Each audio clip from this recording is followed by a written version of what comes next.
Ignition sequence start. 6, 5, 4, 3, 2, 1, 0. All engine running. Liftoff. We have a liftoff. 32 minutes past the hour. Liftoff on Apollo 11.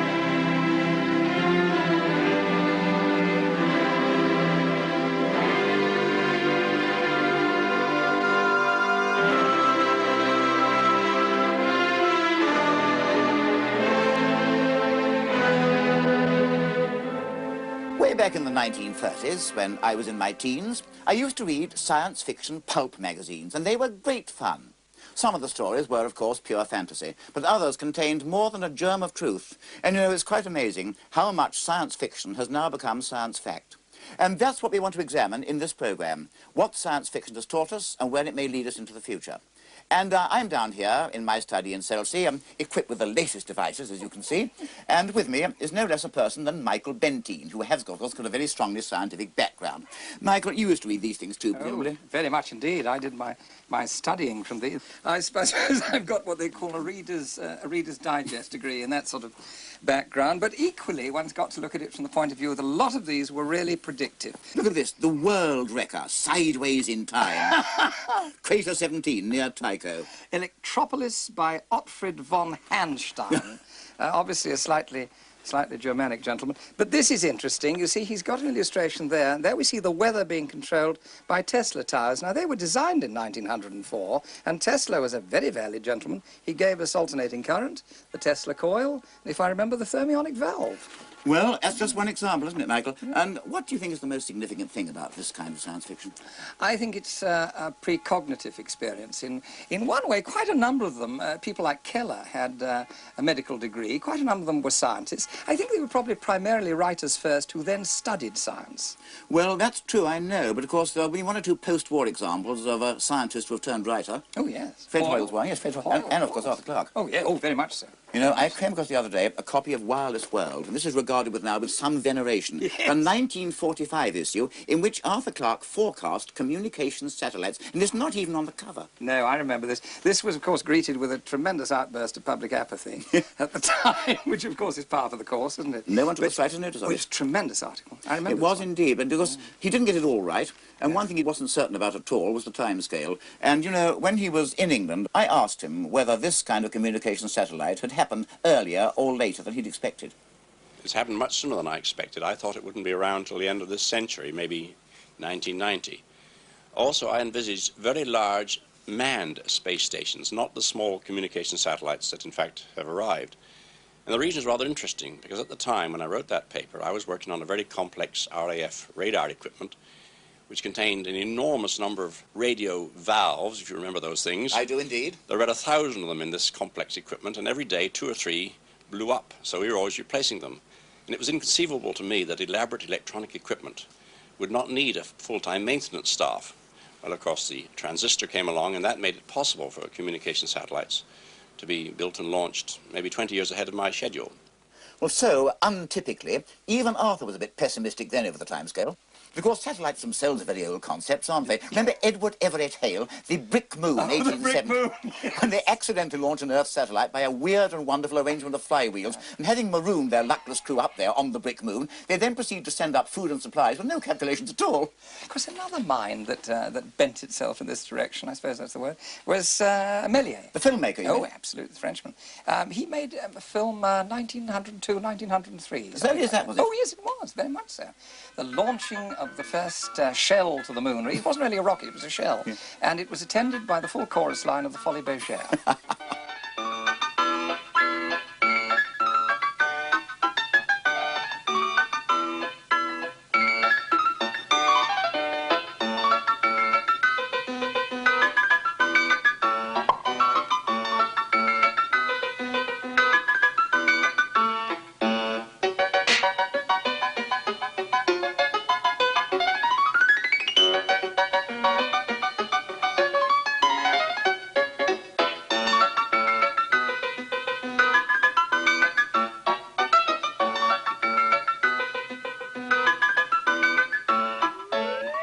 I still think that's one of the funniest films I've ever seen, but I don't imagine it was meant to be taken very seriously. Not really. I think it was just the concept of the time, the idea of having an enormous gun that you fired the space shell out That of. was the way they really thought they were going to do it. And doesn't that take us back to the first great science fiction story of near modern times? Jules Verne, 1865, From the Earth to the Moon. Of course, the Columbiad. And the Baltimore Gun Club, made up of Civil War veterans, all of whom had lost an arm or a leg or something else, and now that the war was over, had nothing left to shoot at apart from the moon. You know, there can't be very many first editions of that book left, but I have in fact got one in the original French, and it really is glorious. I just thought Fully you illustrated. might have. I have, too. On that. Look at this. I'd love to see it in French. And there, in fact, is the Columbiad, the space gun used to fire the astronauts into space at a speed of 7 miles a second, which he got right. Where did he actually get the figures checked? From his brother-in-law, who was a scientist. I mean, Verne wasn't himself, but he did get the things right as far as he could. And look, there's the launch. Oh, yes, look at that. Of course, with an initial velocity like that, you'd finish up as strawberry jam on the base plug of the shell. Wouldn't Also be a one-way journey only, but plenty he did get right. Here's one of my favourite illustrations. Look at that. Illuminating the inside of the space cabin, lighting the gas. I love the padding. It's beautifully naive, isn't it? Well, but when you come to launching sites, he wasn't very far wrong. It was in Florida, not very far away from the modern Cape. That's extraordinary. That's almost precognitive. And then what about the telescope they built on Long's Peak? There's a lovely picture of that here. And in fact, you know, that is a perfect copy of the then largest telescope in the world, the Ross reflector, the 72-inch, built in 1845. Burr Castle. Exactly. Slung between 2 stone walls, incredibly cumbersome, but it did work, and there was no other telescope approaching that power, so he simply copied it. And isn't that an illustration of how Verne got his science right as far as he could, even though he wasn't himself a scientist? Yeah. And then come on to H.G. Wells, who was a qualified scientist and made no attempt to stick to science. I mean, what about the first men on the moon? Anti-gravity. Cavorite. Yes. Cavorite. Yes. Professor Cavor. Who was the mad scientist. Yes, it was the idea of blinds, wasn't it, Yes. to shield it. Yes. But that would virtually mean the polarization of the Earth's magnetic field, which would require either equal power or reflected power. And I'm sure that Wells knew that. And, you know, he was definitely a storyteller first and a scientist afterwards, at least in his early days. And I know that because he told me so himself. That's one up, monsieur. True. Did you know Jules Verne, then? No, he died around about 1905, and that was a bit before my time. But there's one point in his book that's always excited my admiration, you know. Obviously, he knew, as everyone knew at that stage, that the moon always keeps the same face towards us, so there's a bit of the moon we can't see from the Earth, and he knew nothing about it. And he got round that beautifully. Look at this dear old 1959 globe. It seems very ancient now, and this blank area is the area that's turned away from us and which we can't see. I remember how he did it. He sent the travellers round during the dark period, didn't he? Yes. And then there was a flash of a fireball or something like that. They just caught a tantalising glimpse of it. Wasn't that the way he did it? It was indeed, and of course that got him out of a very nasty difficulty, because at that time Hansen's theory was still around. Oh, Hansen was the bird that took all the water vapour and the atmosphere to the other side of the moon, and he made that part of it fertile. That was a lovely idea, and it hadn't been disproved then. And this, of course, is what it really looks like, a globe drawn up from the latest space probe observations. Well, you should know. You've been observing for how long? Over 40 years, but of course only the side of the moon we know about. Certainly I can lose my way between Charing Cross and Victoria, but put me down in the Mare Orientale, I'll know where I am. But you know, Michael, this kind of thing couldn't have been done without rockets. And I just wonder, who do you think was the real father of rocketry? Was it Konstantin Eduardovich Tsiolkovsky, round about 1900, as the Russians say?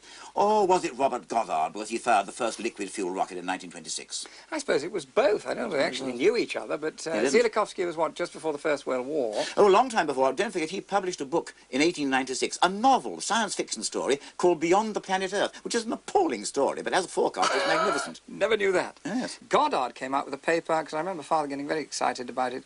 We got it about 1929, and it was called... A method of reaching extreme altitudes, and he was ridiculed for it. And he built the rocket, a single-stick impeller, around 1926. But I suppose, really, we've got to come back to Tsiolkovsky.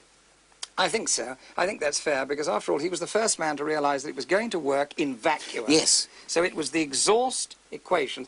It is back to Newton. Action and reaction are equal and opposite. When I'm asked to explain that, you know, I always go back to the good old balloon principle, and I just happen to have a balloon with me. Let's try it. Oh, dear.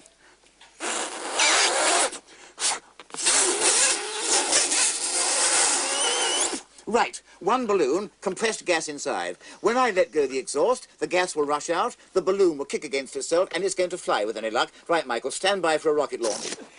Well, It went up all right. A rather erratic course, possibly, but after all, some of the liquid fuel rockets of the 1930s did behave rather like that.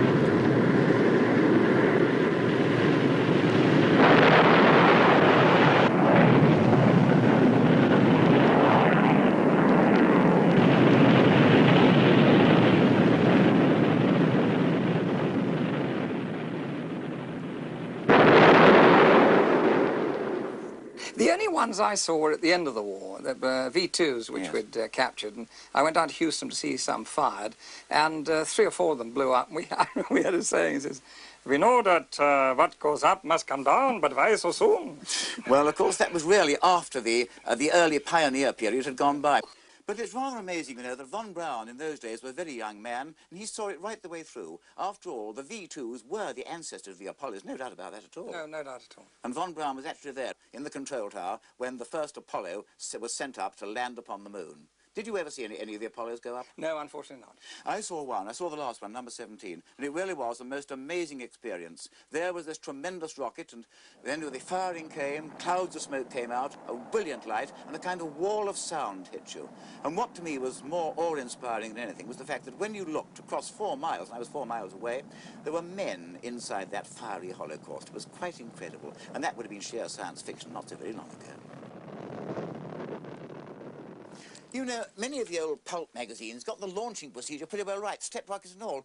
And they got this spacewalk right. Some 1929 spacewalk. Look at that chap. He's rather spread-eagled, isn't he? But of course, that's the pressure inside the suit, isn't it?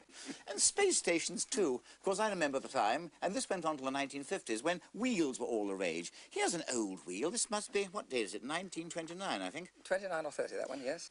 Looking further into the future, that brings us on to 2001, the Arthur Clarke film that was made such a tremendous stir. Again. And I know one thing else that the pulps did get right, and that was the fact that you've got to send rockets up and down without destroying your rocket every time. And that is simply the space shuttle that's now being tested. But landing on the moon did give the fiction writers quite a lot of trouble, and particularly in these pulp magazines. They got it wrong quite a number of times. I do remember one Russian film just after the war when they had a very tall, thin landing module.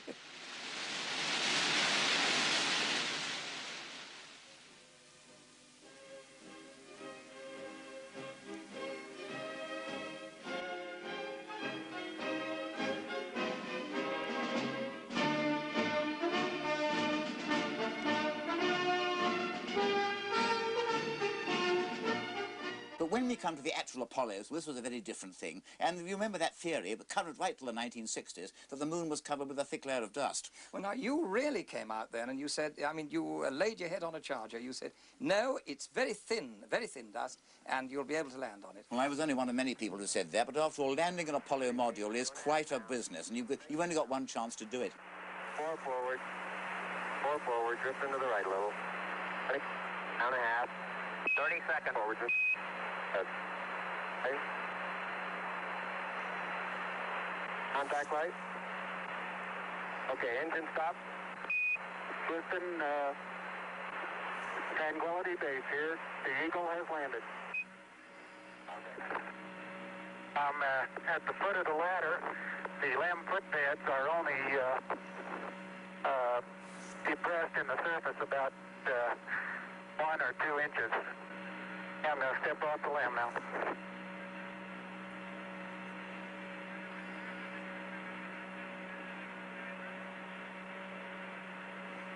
That's 1 small step for man, 1 giant leap for mankind.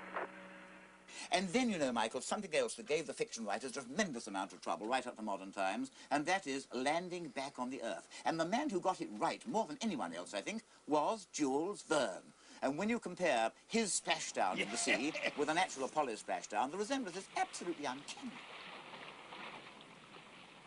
Well, beyond the moon, of course, Mars. And that is, above all, the planet beloved of the storytellers. I wonder why, Michael. I suppose it's because it's less unlike the Earth than any other. I think also a lot's got to do with the discovery of the canali by Schiaparelli. Yes, that goes back 100 years now. You know, I was reading the other day about the Gutzman Prize of December 1900, and this was really priceless, I think. It was a perfectly serious thing, 100,000 francs to be given to the first man to establish communication with another world, except Mars, because that was regarded as being too easy. 60 million miles away, it's too easy. Well, the canals, of course, I'm rather sorry about them. Schiaparelli drew them, Percival Lowell drew them. Well, I've used his telescope and I can't see any canals, and I think we know now that they are simply tricks of the eye, which is really rather disappointing. Well, your mother drew them beautifully. Look, she's got this lovely picture of the canal here. And the lichen, that's what I like. She's got the idea of the lichen there. And the little Martians who happen to be green instead of red. A couple of lovely bug-eyed monsters, and for once, I think you'll agree, those are rather nice bug-eyed monsters. Yes, they are. Quite unlike the things one normally gets on Mars in stories. Well, I found exactly the same idea, because when I did the Bumblies years ago, everything that came to Earth was a bug-eyed monster and a horror, and usually came to the planet Mars. So I created the Bumblies because they were benevolent, egg-shaped and cheerful, and these have the same cheerful type quality. You know, any time before 1965, when Mariner 4 went past the planet, I would have been very confident that there was quite a lot of vegetation there, and those dark areas were old seabeds, and Viking has shown us quite differently. I mean, I know there are huge volcanoes there are mountains, there are craters, there are valleys, but they've not shown any sign of life, and I think some people rather regret this. Yes, Mars has been a bit of a disappointment, but I don't think we should write off Mars, even now. Because if there's never been any life on Mars, that's a very surprising fact, because it looks as though Mars may have been quite benign a few million years ago, or a few billion years ago. But I wonder whether life had time to evolve there before conditions became impossible. It begins to look as though life can evolve very rapidly if conditions are at all favourable. On the other hand, it's fair to say, isn't it, that all the material in the universe appears to be made up of the same kind of stuff as you and me. Therefore, life, wherever it may be, is going to be of the same basic type as ours, even though it may look different. When you consider the incredible variety of life on this Earth, it's obviously impossible to speculate usefully about life on any other planet. I mean, who could have imagined the giraffe, the giant squid, the whale, or indeed, if you take a dispassionate viewpoint, us? Since on this one planet, in a relatively uniform environment, nature has done such fantastic things, and on planets that are very much hotter, or very much colder, or have different chemical constituents, then life could take almost any imaginable form.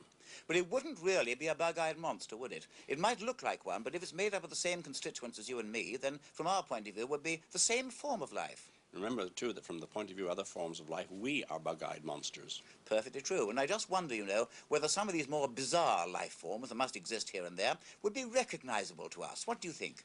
It's quite possible that they might be totally unrecognizable. Of course, some of them might even be what we would call spiritual. It might be patterns of energy, or even patterns of light, not necessarily physical bodies at all. I know this is going really far out in speculation. I suspect that most really advanced intelligences, though, will be electronic, mechanical, in other words, the successors of our computers. In fact, I think what we're doing now is to build our own successors. Well, now we're going into a pure science fiction that may or may not be proved to be correct. And if we ever are visited from aliens from a long way away, I just wonder what language they're going to speak to us. But if aliens do come to Earth, they'll speak excellent Oxford English or Harvard American, because, of course, they'll have been eavesdropping on our radio and television programs, you know, for decades. In fact, some of them may speak just like you. Do you realize, Pat, that somewhere out in space, 20 or 30 light years away, someone is watching your early programs right now? Well, if they're going to learn to speak English by listening to your broadcast, they're going to speak very quickly indeed. I think you're probably right. I don't think there's much danger of that, because after all, I suppose the worst difficulty we have to face in trying to signal to alien beings, beyond the solar system, obviously, is that of sheer distance, because if nothing can travel faster than light, and radio waves certainly can't, it's going to take years to send a message from here even to the nearest star. The only way is to use some form of image. That's the only way that you can do it. Well, they've tried that to a certain extent, haven't they? Project Ozma in 1960, sending out pulses of energy and also listening in to the nearest stars, anything like the sun, and that was rather predictably negative. But we have, after all, sent our first messengers to interstellar space. What about Pioneer 10 on its way out of the solar system now? Carrying that extraordinary plaque. Have you seen it? Oh, the one with the man and the woman and some representation of where they actually come from. Yes, well, of course, it won't go by any kind of star for several tens of thousands of years, so the information is going to be a bit out of date. And quite frankly, looking at that plaque, if any alien finds it and works out from that where the thing came from, he's a better man than I am. But what about this idea of sending pictures by means of radio? Do you think this is viable? It's an old science fiction theme. I don't see why not, so long as you've got a very simple type of image that you can scan, and then you can send it as a radio wave. Well, there was one science fiction story that introduced what you can call a block diagram, if you like, and we worked one out a little while ago, yes. And you can do it by sending only two kinds of signals, a dot and a dash, if you like. Oh, yes. Now, supposing you send out 209 signals, mixed up of dots and dashes, and there's the sequence, and it looks pretty chaotic. Yes. Well, now, that's 209, and after all, mathematics is universal. We didn't invent it, we only discovered it. Yes. The only factors of 209 are 19 and 11. Yes. So if you black in one lot of signals and leave the other white and put 19 along the top, you're not going to get anywhere at all. But that's going to be totally chaotic. But then if you do it the other way and put 11 across the top, you're going to get that. And if you receive that kind of message from space, I think it would be fairly obvious there was something there, wouldn't you agree? That could hardly be coincidence. Well, you're obviously going to sell an awful lot of Lego sets. And then there's the possibility of travelling from here to planets of other stars by purely material means. And I must admit, you know, Michael, that I'm very dubious about that. But I think Arthur Clarke's a good deal more optimistic than I am. Yes, in many ways we could do it. One, of course, is suspended animation, as we showed in 2001. Another way is the giant space ark in which many generations of travelers go. They may take hundreds of years on the journey, and the people who arrive might be quite different from those who left Earth, but they could still carry a civilization forward. After all, on this planet, we are space travelers on an endless journey through space. Well, I know that space arcs and deep freezing techniques are very popular in science fiction. They always have been, but I'm not happy about them, if only because I don't believe the human body could ever stand up to that kind of treatment. I'm quite certain mine couldn't. What about you? No, psychologically, I think I'd collapse. The idea that 1,000 years had passed and everybody that I loved was dead, no, I don't think I could take that. Then what about travelling through space by material means right out to the stars? Well, the only other solution would be to go into hyperspace, in which case you'd need an enormous amount of power. And, of course, it's been used in many films, most recently in Star Wars. But what exactly is hyperspace? Well, the theory of hyperspace is really quite simple. The limiting factor in our continuum, all the dimensions we live in, is the speed of light, c. If you go faster than the speed of light, you automatically pass into a parallel set of dimensions. You retain your entity, the spaceship's exactly the same, you're exactly the same, but you're in hyperspace. You can then warp into it and warp out of it. You return back into our matrices, our actual continuum, and you've actually made a sort of a shortcut round like that. Well, this sounds pure science fiction at the present moment. Now, do you think this is sheer fantasy, or will it ever come true? The equations show that it will come true.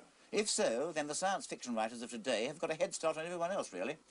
Well, if we're not going to travel to the stars by material means, and quite frankly, I'm not happy about your hyperspace, then if we're going to do it at all, it's got to be by some method about which we know so little at the moment that it's very difficult even to speculate. And that brings us on to real science fiction concepts that have run through all the fiction, things like teleportation and thought travel. And what do you think of those, Michael? Well, I think possibly there's been a lot of evidence on the planet, not necessarily correctly correlated over the years, but they are analysing the results of these things, and they're not poo-pooing them anymore. ESP, extrasensory perception. That's really the projection of a mind beam or mind links.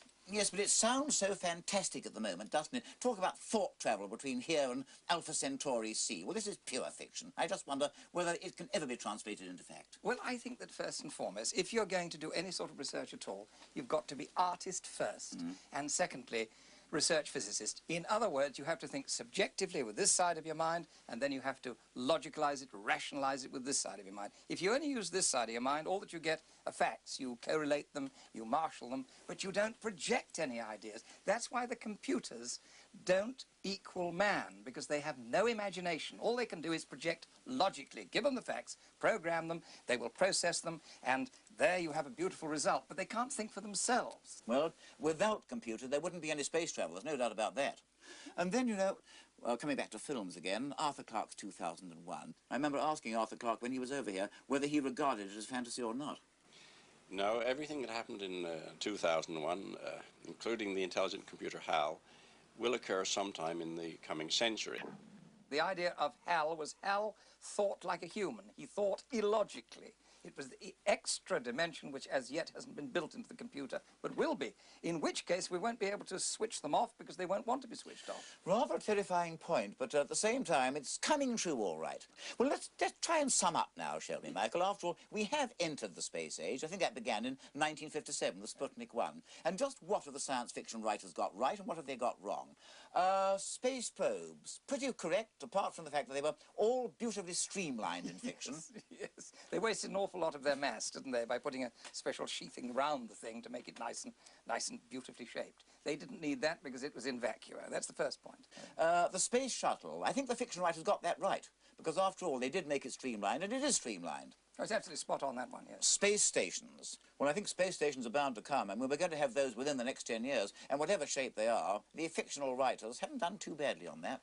And then men on the moon. We weren't very far wrong there, you know. No. Look at the old stories of men landing on the lunar surface, and the moon really is pretty like that. The thing I did like about them was an awful lot of those articles talked about mining into the moon and turning it into a gigantic hollow colony for the Earth. That's a clever idea. I suppose that might come. We're certainly going to get moon bases, and we're going to get moon domes, I think. And then beyond that, I suppose within the next 100 years, we'll get bases upon Mars. And I don't think the fiction writers are going to be so wrong there, either. But further than that, well, we're getting into rather dangerous ground, aren't we? Because we've really come to the limit of science as we know it. And I just wonder where science fiction is going to lead us next. Well, I go back to a quote made by Professor Einstein, which I think is absolutely and totally valid, because we're both artists, we're both with a scientific background. Now, in Einstein's case, he said, one original thought is worth more than the sum total of human knowledge because it advances the sum total of human knowledge by that one more original thought. But we are now entering an entirely different field, aren't we? Because the solar system is starting to look, well, rather parochial. And the next great breakthrough may well lead us out to the stars. And I just wonder when that's going to happen. I should think within the next century. I do believe they're going to develop the torch drive. I do believe that with plasma, this enormous forces that, for instance, Professor Eric Laithwaite has investigated the forces of the flywheel, and he can now, without frictional loss, transmute, in other words, rotational force straight into linear force. And that way, in his own words, lies the route to the stars. Whether it's going to take 100 years, or 1,000 years, or even longer, I don't know. But at least the science fiction writers have given plenty of ideas. You can't fault them on that. Yep. But still, there are one or two themes that I find very hard to credit. And the one I can't take at all is the idea of aliens coming from another world and landing upon the Earth and kidnapping people and taking them away. That doesn't seem at all credible to me. Well, I think that's where you cross the barrier between the old sci-fi idea and fantasy, weird stories, that type of nonsense. And when you get that, you're into fairy tales. This is really what it's all about. I think there's a great difference between a sci-fi projected idea